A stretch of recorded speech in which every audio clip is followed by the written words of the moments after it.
dadka habar uurle wax kaliya bajaaj ka daadanaya ilmaha dhimanaya waa yaabaysaa waan ku dadka kurkoodii habad ka ridaan haday rabto xabad waa iska qabsanaysaa qof horta xildhibaanku markuu soo sharaxay ama markuu hadlayo markuu stage taagan yahay xuleeya anigu waxaan ahay ummadda Soomaaliyeed baan ku hadlaa magacoodaan ku hadlaa ayagaan matala haddana maxaa lahayn markii la marayo meel checkpoint ee dadka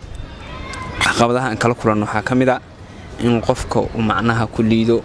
ku yeeso sida adoo shaqo xun macnaha ka shaqeynaya adoo muruqaagi maalay inuu macnaha ku yeeso ku liido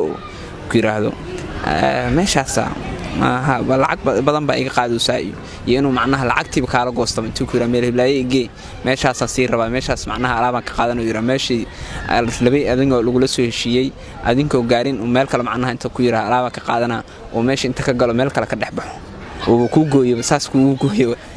meel kale oo ka sii dhaxbaxo marka aqwadaas iska jira adoo meel dheer ka soo qaado wuxuu ku leeyahay macnaha tusaale ahaan adoo ka soo qaaday taleex oo u wada ii sheeg madiino wuxuu ku leeyahay waxa ay geysay Cabdicasiis alaab ka soo qaadanay aniga hadda koor igu dhacday Cabdicasiis marka hotel hebel alaab ka soo qaadanay ku leeyahay hotelku galaya yaabo ninkii magaciisa ma taqaanid hotelka dagaracd waxa lagu leeyahay maxaa yaa rabtaa hebel maarta sheeg magaciisa qofka artida lagu leeyahay qofkiina magaciisa ma taqaan maanta isbarana nin dheer raba ma iska nin dheer raba oo laga shakinayaa marka magaalada joogna xaaladeedu waa iska xuntahay si awgeed waxa dadku ugu qasbaysaa inay iska tagtid okay marka shacabka waxa leedahay marka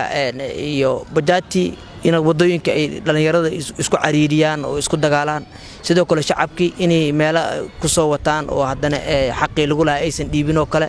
waxyaabahaas ugu badan waxyaabaha laga la kulmo bulshada Soomaaliyeed marka dhanka ciidanka wallaahi bilaahi horta ciidanka dhibaatada weyn oo geysta waa ciidamada ay xildhibaanada ama shakhsiyaadka la ilaalinaya wataan siiba xildhibaanada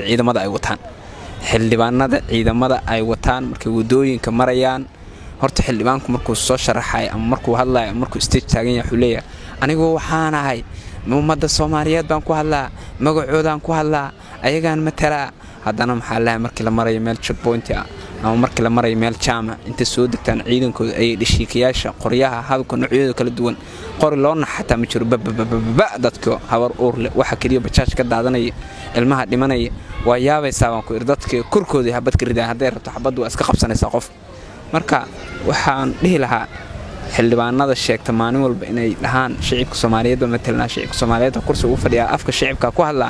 shacabka ha badbaadiyaan shacabka ha dhahaan askariga ku soo tababaraan inuu macnaha uu ilaaliyo dadka uu matalayo asagu inuu ilaaliyo oo macnaha wadada xataa asxaan ugu sameeyo inuu furo hadduu asxaan u sameeyay tartiib wadadiisa u furto asagoon xabad baridinba xabad laakiin wadada lagu rido xal ma ahan aniguna ma arko ummadda Soomaaliyeedna wax baabi'iya boqolkiiba 90 waa xildhibaanada iyo ciidamada staafka ay wataan bilow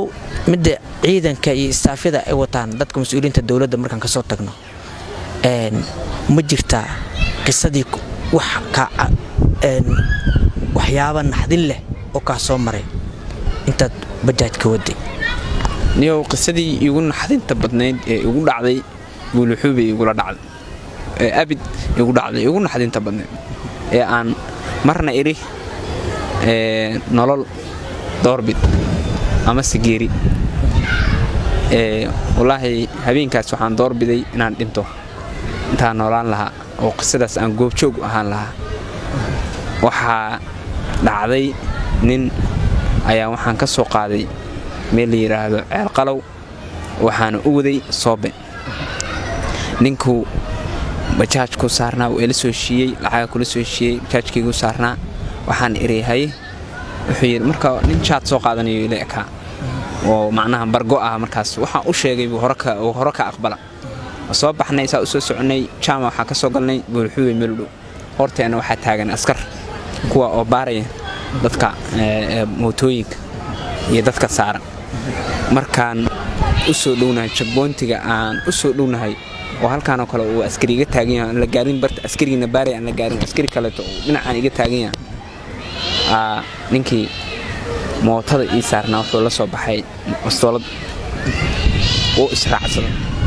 anu markuu israacsaday ayaa soo jeestay waa fiiriyay ninka markaa fiiriyay oo arkay inuu ninkaani uu la soo baxay baashi oo gacanta ku haysto asaguna marka shakiba ku jiro qolyo kaleeto baasha ula soo baxa anna war uma hayo mooto feekona dhinacayna ordiisa oo doonaysa in macnaha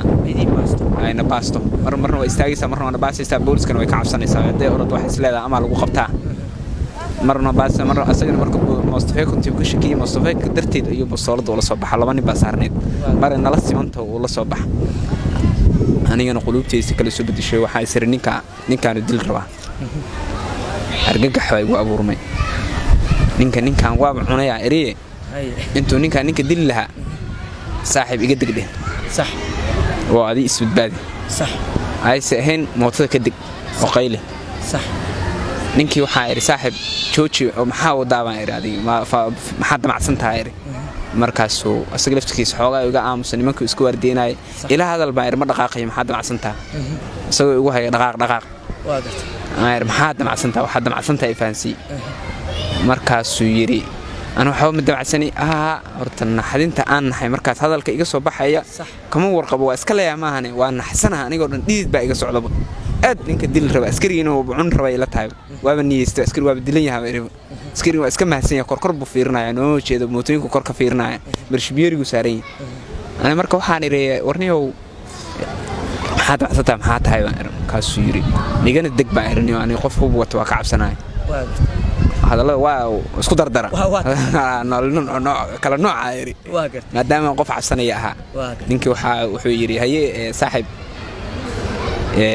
waxaad geeysa waxaan ahay yiri askari ka tirsan ciidamada sugida ay dikaarkiisa ila soo baxay nin fiican buu ahaa waa qanacay marka ay dikaarka arkay waa wuxuu yiri immigration ka u shaqeeya